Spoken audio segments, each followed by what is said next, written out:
We're at Clear Lake Campground, Mount Hood National Forest here in Oregon. Let's go check out the campsites. Here is site 10.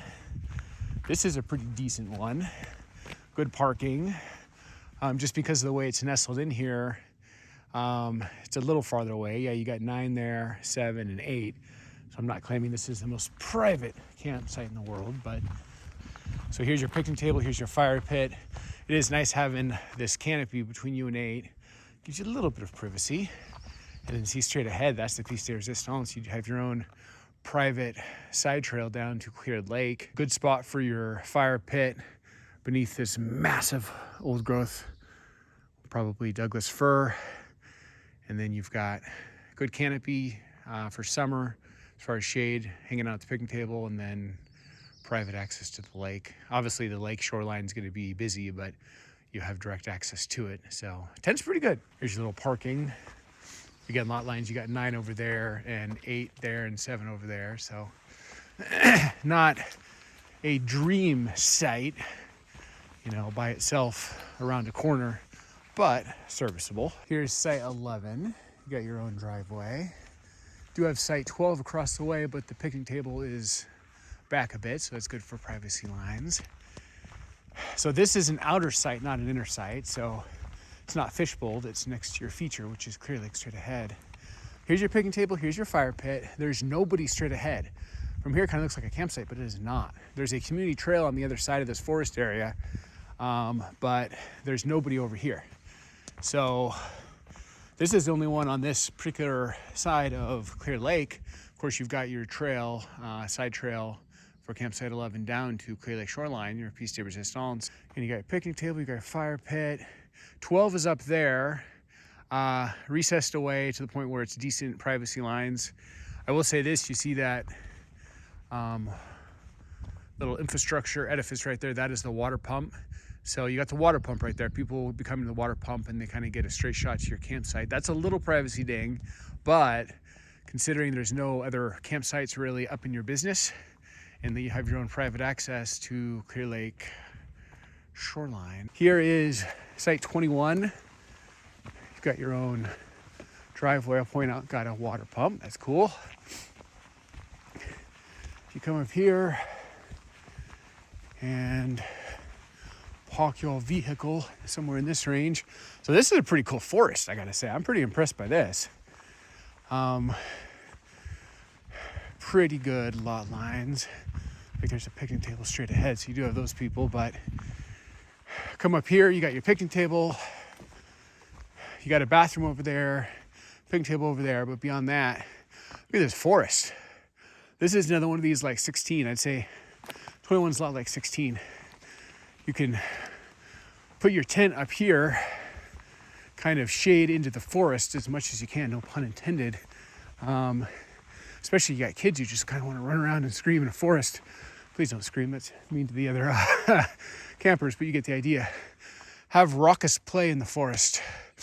This could be a beautiful area for that. I can imagine a pretty epic game of National Forest hide and seek. You got a picnic table down there, but that's not the worst lot lines. But you have this whole kind of forest as your dominion. I say, 21's not the worst. Again, you got another picnic table over there and over there. But I do kind of wish this picnic table was a little farther back, but for some reason they put it right next to the parking. I think it would be a more pleasant experience to put that back 30, 40 feet and put it up in the forest, but I guess it's a longer walk with your igloo and stuff. Here's 23.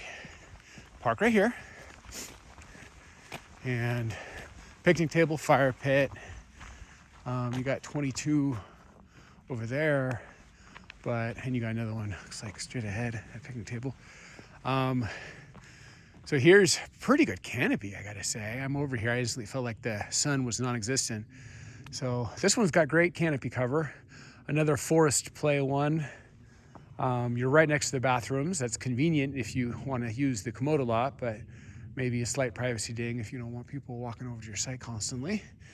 So, but I gotta say, your forest is pretty epic. I mean, look at this. This is a dream old growth forest. I grew up here in the Pacific Northwest. This is kind of my backyard, so I kind of take it for granted. But if you're not used to old growth forests like this, I mean, this is legend epic. Look at that. It's pretty beautiful. So another great one if you got kids that want to kind of play in the forest. I think that could be successful. Here is 25.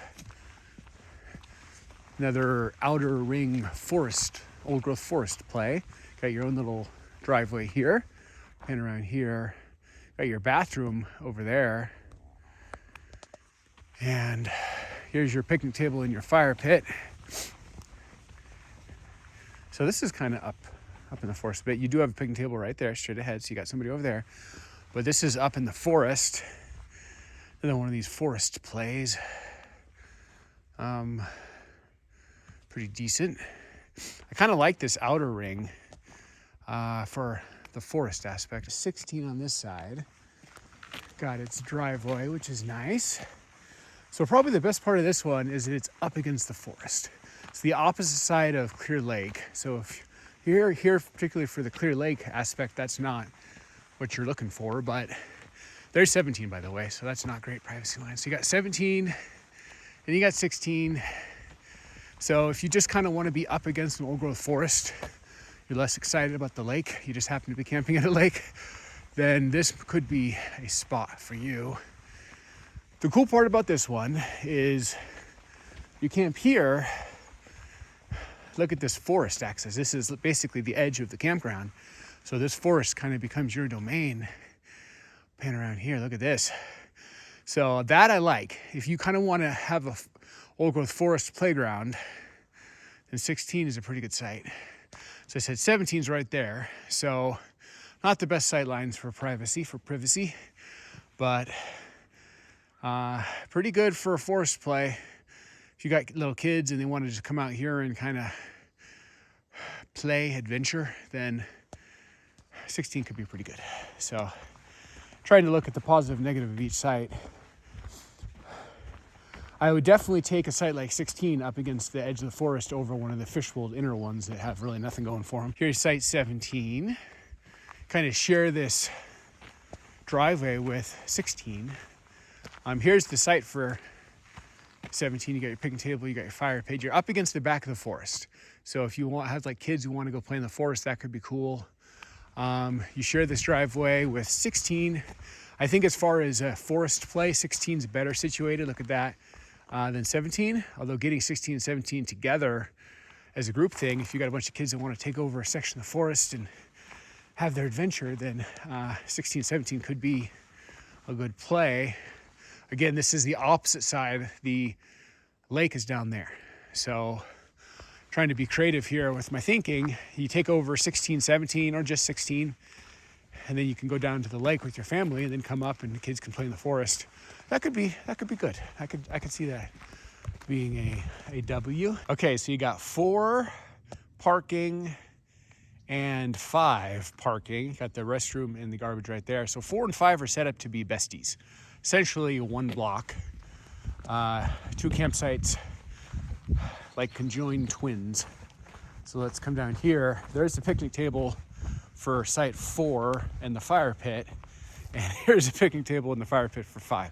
So 4 and 5 are almost like a group situation, really not, in my opinion, ideal for a single family. So you got a straight shot down to the world-class, mesmerizing Clear Lake. Look at that. That's pretty gorgeous. Kind of looks like your own private path for sites 4 and 5. And this is a perfect group situation. 4 and 5 is great for a group.